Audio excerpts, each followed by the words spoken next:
이것이 행복인 것 같습니다. 감사합니다. 우리도 주일학 교수님들 빨리 또 나가셔야 될 것 같습니다. 감사를 드립니다.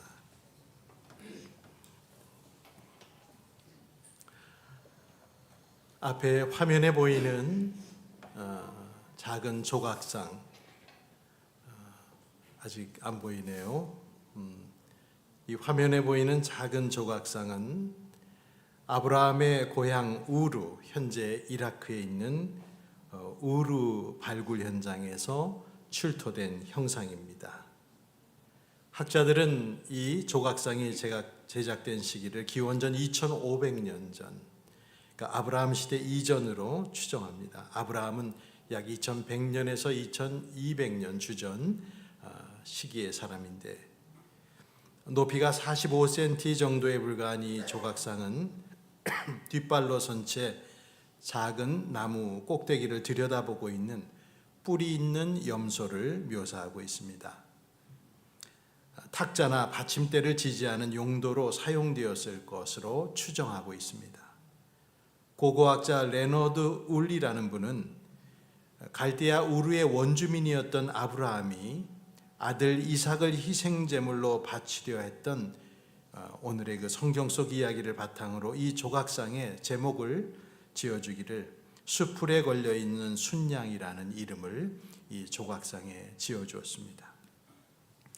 이 수풀에 걸려있는 순양이라는 이름이 붙은 이 작품은 어느 누가 봐도 예사롭지 않은 정말 솜씨로 만들어진 것임을 한눈에 알 수 있습니다. 이 조각상의 복잡한 세부 묘사와 쓰여진 재료의 다양성이 놀랍습니다.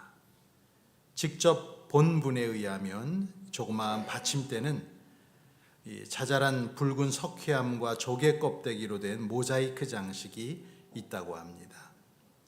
동물이 앞발을 올려놓고 있는 관목의 그 이파리와 염소의 얼굴, 다리, 이것들은 순금으로 덮여 있습니다. 염소의 몸통을 덮고 있는 털은 나무 뼈대에 조개 껍데기를 붙여서 표현했고, 귀는 구리금속으로, 눈과 뿔과 어깨털은 청금석으로 만들었습니다.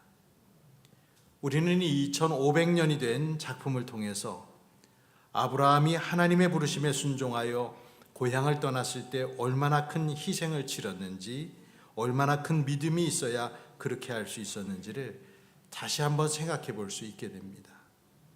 아브라함이 살던 본토는 원시적인 촌락이 아니라 숙련된 장인과 선진시설을 갖추고 있었던 최첨단의 빼어난 도시였습니다.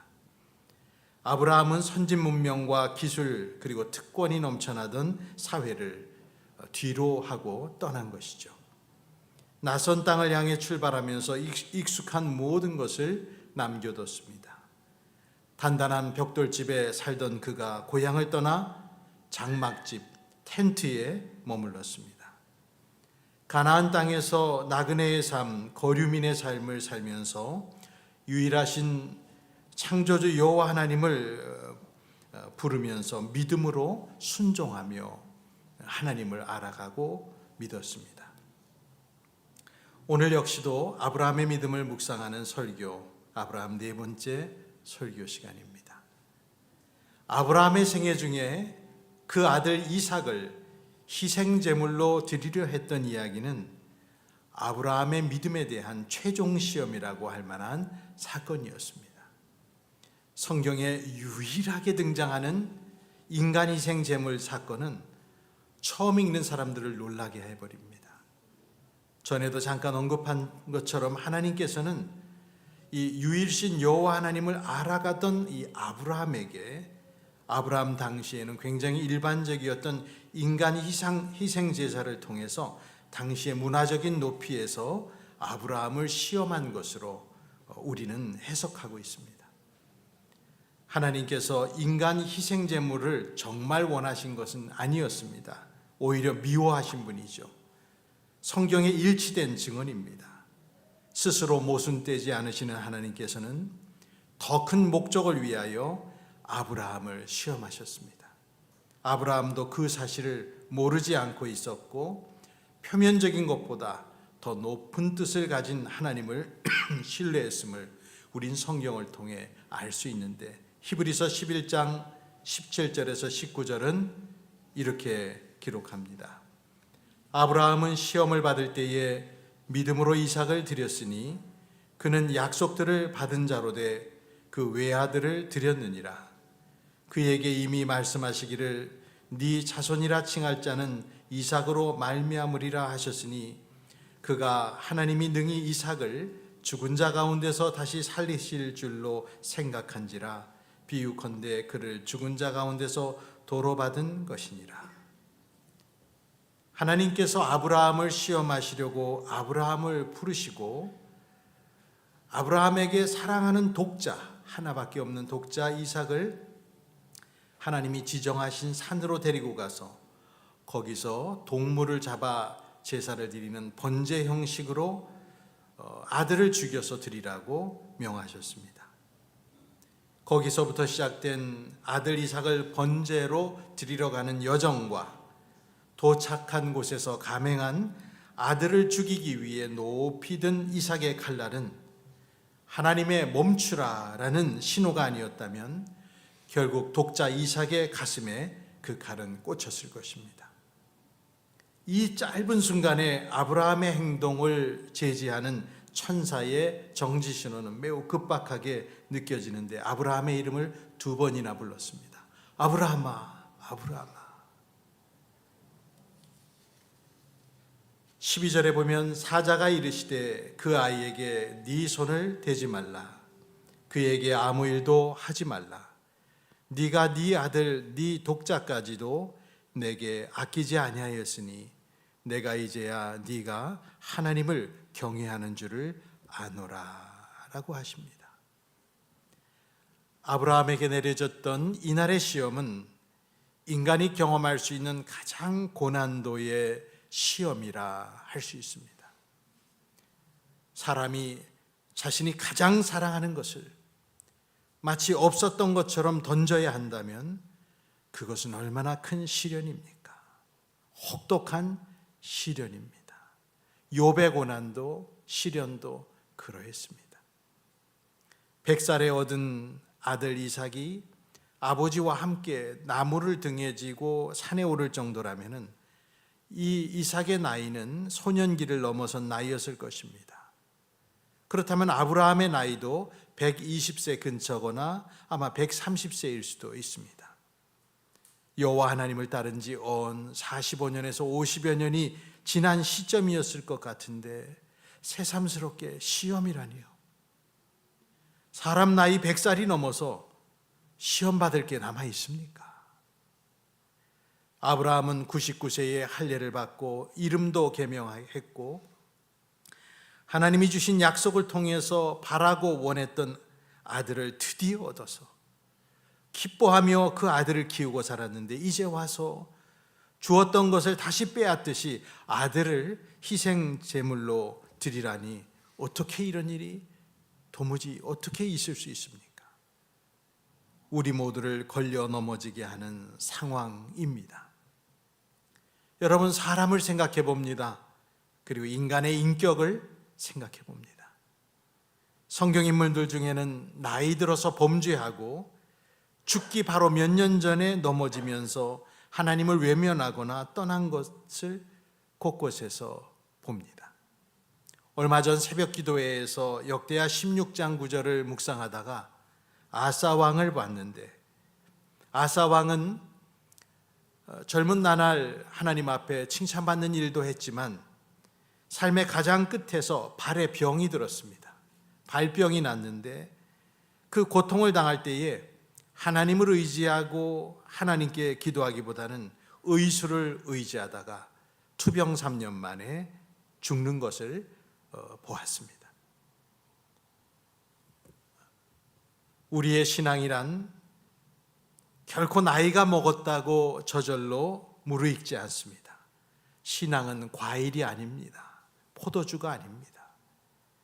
오히려 세월이 신앙을 퇴보하게 만들고 마음을 무감각하게 해서 부패하게 할 수 있습니다. 믿음은 하나님에 대한 절대적인 신뢰입니다. 하나님께 열려진 전적인 순종입니다.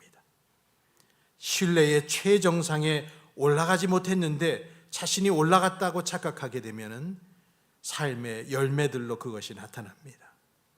예수님은 마태복음 산상수훈 말씀에서 말씀하시기를 그들의 열매로 그들을 알지니 가시나무에서 포도를 또는 엉겅퀴에서 무화과를 따겠느냐. 이와 같이 좋은 나무마다 아름다운 열매를 맺고 못된 나무가 나쁜 열매를 맺나니 좋은 나무가 나쁜 열매를 맺을 수 없고 못된 나무가 아름다운 열매를 맺을 수 없느니라 하셨습니다.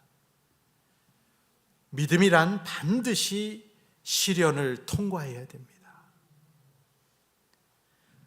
아직 시련을 당하지 않은 믿음은 단지 관념적인 실제일 뿐이지 현실적으로 실제가 된 것은 아닙니다. 오직 살아있는 믿음은 순종을 통하여 조용하게 역사합니다. 하나님께서는 아브라함을 혹독한 위기에 두심으로 아브라함의 믿음을 확실하게 증명하셨습니다. 아브라함이 받은 시험이지요. 하나님에 의하여 준비된 아브라함 인생의 가혹한 시련입니다. 우리 평범한 누구나 겪을 수 있는 그냥 인생고가 아니라 믿음의 시련입니다. 때때로 사람들은 그걸 믿음의 시련이라 부르지만 누구나 겪는 인생의 고난, 인생고일 때가 더 많습니다.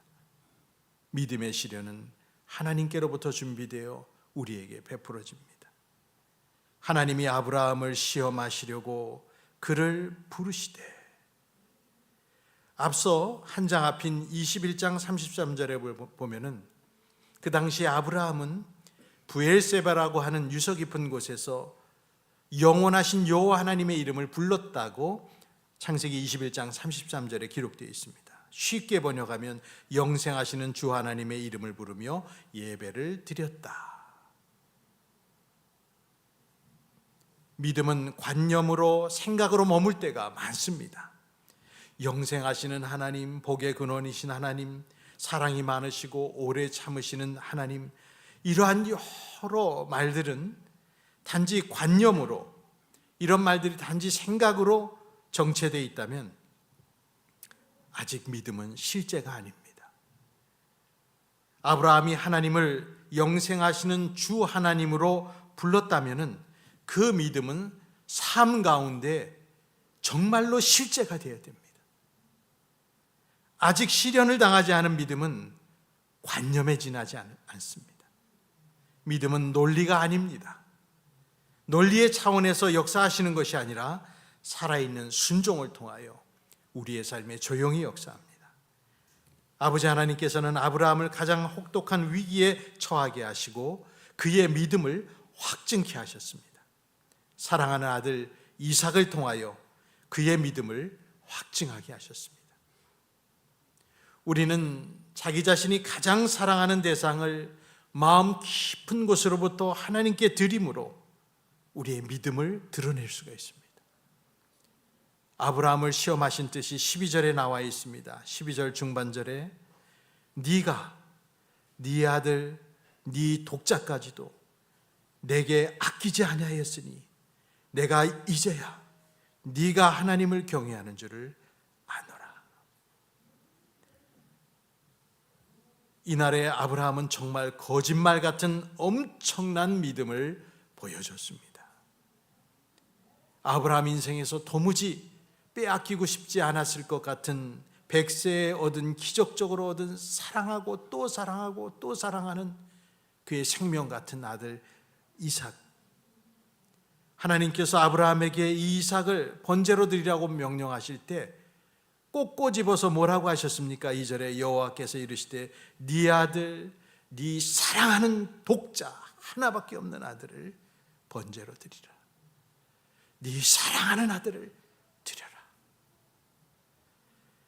하나님께서는 우리에게 모든 것을 주셨습니다. 부모와 아들도 주시고 딸도 주시고 물질도 주시고 생명도 주시고 인간 간의 관계도 주시고 모든 것을 주셨습니다.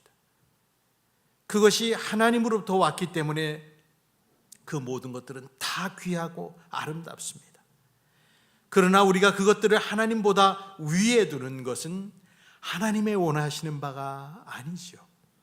마태복음 10장에서 만나는 오늘 이 창세기 22장과 버금가는 동급의 당황스러운 말씀, 그 말씀도 똑같은 사실을 지적하고 있습니다. 아버지나 어머니를 나보다 더 사랑하는 자는 내게 합당하지 아니하고 아들이나 딸을 나보다 더 사랑하는 자도 내게 합당하지 아니하며,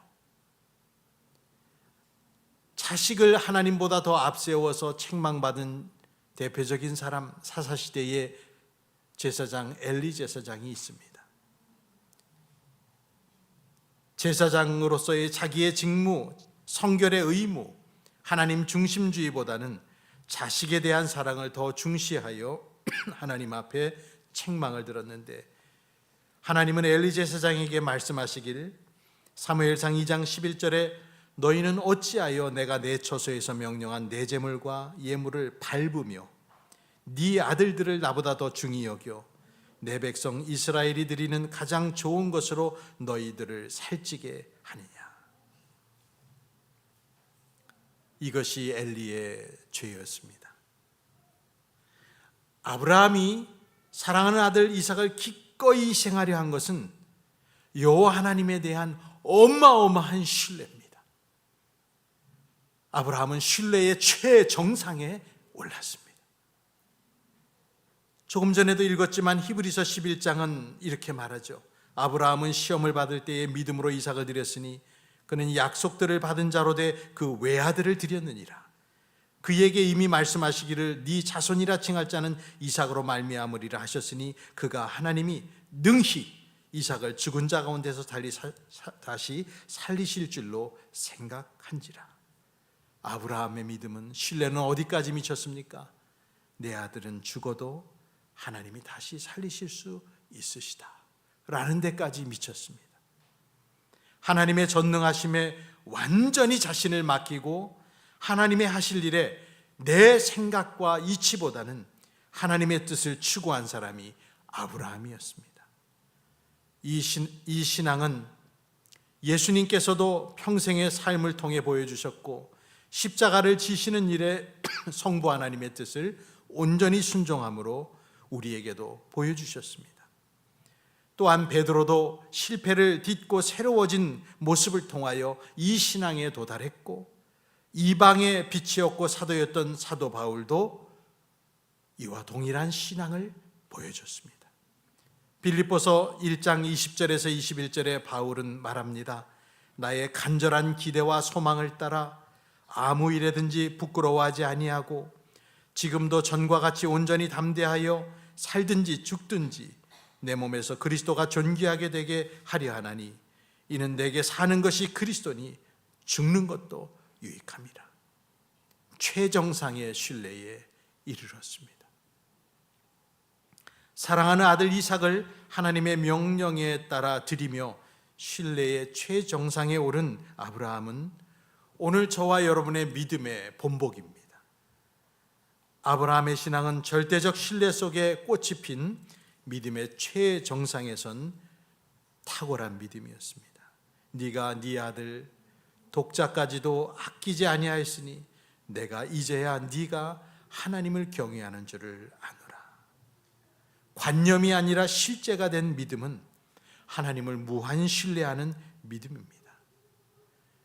믿음이란 터무니없는 것이 아니라 가장 믿을 만한 것을 하나님을 신뢰함으로 받아들이는 것입니다.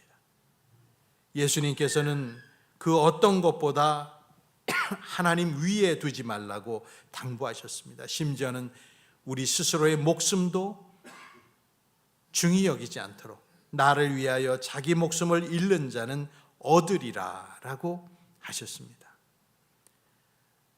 하지만 이 말이 누군가에게 관념이 아니라 실제로 여겨지기 위해서는 시련이 필요합니다. 믿음의 시련을 거치면서 본성적인 사랑과 믿음 사이의 무서운 인격적인 갈등을 통해서 우리는 하나님께서 나의 길을 아신다는 신뢰의 최정상에 다다라야 됩니다. 사랑하는 성도 여러분, 우리 모두 믿음의 삶을 삽시다. 믿는 자는 믿음으로 사는 때가 가장 아름답습니다. 오늘 임직할 분들도 믿음의 생애, 신뢰의 삶을 사시기를 축복합니다. 자기 십자가를 지고 주님을 따르지 않는 사람은 주님께 합당하지 않습니다. 우리의 마음을 온전히 하나님께 바쳐야 됩니다. 나를 지으신 주님, 온 천지 만물을 만드신 주님은 우리의 신뢰를 받으시기에 충분한 자격이 있으신 분입니다. 열왕기하 19장 15절을 보면 이스라엘의 하나님 여호와여, 주는 천하만국의 홀로 하나님이시라. 주께서 천지를 만드셨나이다 라는 감당할 수 없는 위기를 맞았을 때에 히스기야 왕이 엎드려서 하나님께 기도한 내용입니다. 자기가 도무지 할 수 없는 일을 맞닥뜨렸을 때 이스라엘의 하나님 여호와여, 주는 천하만국의 홀로 하나님이시라. 주께서 천지를 만드셨습니다 라고 엎드려 기도하며 구원을 간구해서 그는 구원을 얻었습니다. 하나님의 부르심과 요청함을 받은 아브라함이 제가 여기 있습니다 라고 대답한 것이야말로 변함없는 아브라함의 믿음을 보여줬고, 사실 이날의 희생은 이삭의 희생이라기보다는 아브라함의 희생이었습니다. 자기를 드릴 때 아들을 드릴 수가 있었습니다. 아브라함의 믿음은 시련을 통하여 입증된 믿음입니다. 하나님에 대한 놀라운 신뢰를 통해서 믿음의 조상으로 우뚝 섰습니다. 아브라함은 아들 대신 하나님이 예비하신 순양을 발견하고 수풀에 뿔이 걸려 있는 것을 바라보고 그것을 가져다가 아들 대신 번제로 드림으로 온전한 믿음의 제사를 드렸습니다. 여호와 이레였습니다. 신뢰의 최정상에 올랐던 아브라함을 따라 걸어가는 여러분, 우리 모두가 되시기를 주님의 이름으로 축복드립니다. 기도드리겠습니다. 여호와 하나님, 성자 예수님, 성령 하나님, 삼위일체 하나님의 무한한 사랑과 능력을 믿습니다. 우리보다 우리를 더 잘 아시며 우리를 아들 예수를 죽음에 내어줄 때까지 사랑하신 하나님, 그 하나님을 멀찍이 따르지 않기를 원하나이다. 평생 믿음을 관념으로만 갖고 있다 넘어지거나 시험 들게 하지 마옵소서. 시련을 통하여 입증된 신뢰의 최정상에 오르게 하여 주시옵소서. 이 세상의 어떤 것도 하나님보다 위에 세우지 않도록 믿음의 은혜를 오늘 머리 숙인 각 사람에게 주시옵소서. 그러할 때 여호와 이레를 경험하며 주를 더욱더 신뢰하는 행복한 삶을 살 줄 믿습니다. 아버지를 순종하여 십자가에 달리신 예수님의 이름으로 기도드립니다. 아멘. 함께 일어나 주기도문송으로 찬양합니다.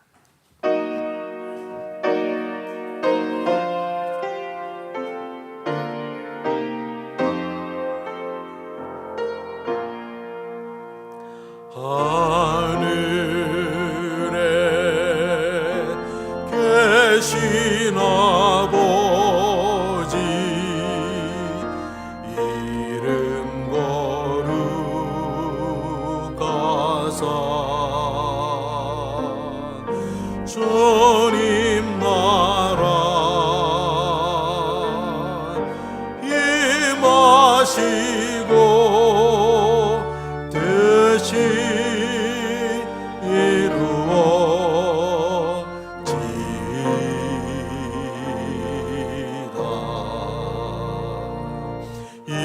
일용할 양식 주시고 우리들의 큰 죄 다 용서하옵시고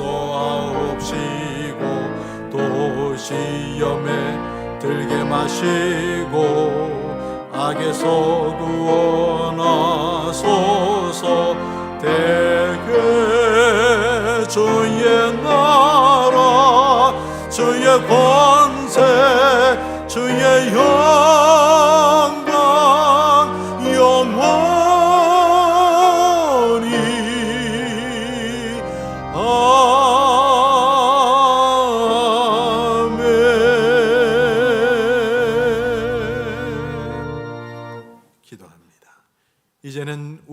예수 그리스도의 은혜와 하나님 아버지의 사랑과 성령님의 은총이 나의 삶에 가장 귀한 것을 주님께 드릴 수 있는 무한한 신뢰를, 믿음을 마음에 갖기를 원하며, 믿음의 최정상에 올랐던 아브라함을 본받아 이 고난 많고 어려움 많은 세상에서 믿음을 끝까지 붙들기를 소원하는 주의 모든 남녀 종들 위에와 또 육체의 연약함과 노쇠함과 삶의 곤경을 통하여 넘어지지 아니하고 오히려 더 믿음이 강건해지기를 소원하여 주님께 부르짖는 모든 주의 남녀 종들 위에 영원토록 함께 있을지어다. 아멘.